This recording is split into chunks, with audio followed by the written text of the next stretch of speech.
ทบทวนโครงการพัฒนาตามแนวทางเศรษฐกิจเสื่อมโยงเสื่อมจอด5 แขวงภาคเหนือสนับสนุนโดยน้ำดื่มหัวเสือในตอนเช้าวันที่1 ตุลา 2025กระทรวงโยธาธิการและขนส่งได้จัดกองประชุมคณะชี้นำโครงการพัฒนาตามแนวทางเศรษฐกิจอาซีตะวันออกเฉียงใต้เพื่อการเชื่อมจอดเชื่อมโยงครั้งที่ 4 ได้จัดขึ้นที่โรงแรมลาวพลาซ่านครหลวงเวียงจันทน์โดยการเป็นประธานร่วมของทานเล็กไหลศรีวิไลรัฐมนตรีกระทรวงโยธาธิการและขนส่งและทานคุยมาเอนทาราหัวหน้าห้องการธนาคารโลกประจำสปป.ลาวมีบรรดากระทรวงและแขวงที่ติดพันกับโครงการกระทรวงการเงินกระทรวงสาธารณสุขกระทรวงป้องกันความสงบกระทรวงกสิกรรมและสิ่งแวดล้อมและต่างหน้าจาก5 แขวงภาคเหนือที่มีส่วนร่วมในโครงการเข้าร่วมประชุมแบบเชิงหน้าและผ่านวิดีโอทางไกลจุดประสงค์หลักของกองประชุมแม่นแน่ใส่รายงานความคืบหน้าโดยรวมของโครงการพร้อมกำหนดบรรดาหน้าเวียกอันสำคัญและจำเป็นทั้งแลกเปลี่ยนคำคิดเห็นและเสนอต่อผู้ให้ถึงพิจารณาในการสนับสนุนเพิ่มเติมเพื่อรับประกันให้บรรลุเป้าหมายการพัฒนาโครงการ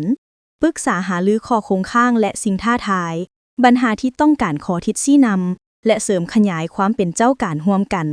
ในการจัดตั้งปฏิบัติโครงการให้มีประสิทธิภาพและประสิทธิผล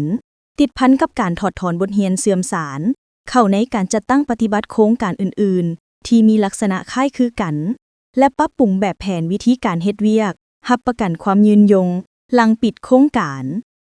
ท่านเล็กไหลศรีวิไลกล่าวว่าโครงการพัฒนาตามแนวทางเศรษฐกิจอาซีตะวันออกเฉียงใต้เพื่อการเชื่อมจอดเชื่อมโยงแม่นข้อริเริ่มอันสำคัญเป็นโครงการตัวแบบและบุริมสิทธิ์ของรัฐบาลเป็นโครงการที่จะตั้งปฏิบัติแบบมีส่วนร่วมของหลายแขนงการและสุ่มใส่การพัฒนาแนวทางเศรษฐกิจที่รวมเอาทั้งการพัฒนาพื้นฐานโครงล่างการศึกษาด้านนิติกรรมและการสร้างความเข้มแข็งภายในแขนงการเป็นโครงการขนาดใหญ่มีมูลค่ารวมประมาณ$200 ล้านและได้รับการสนับสนุนจาก4ผู้ให้ทุนคือธนาคารโลกธนาคารการลงทุนยุโรปสหภาพยุโรปและรัฐบาลออสเตรเลียท่านหัวหน้าห้องการธนาคารโลกประจำสปป.ลาวมีคำเห็นว่าเพื่อยกระดับที่ตั้งยุทธศาสตร์ของสปป.ลาวพื้นฐานโครงล่างคมนาคมต้องได้รับการปรับปรุง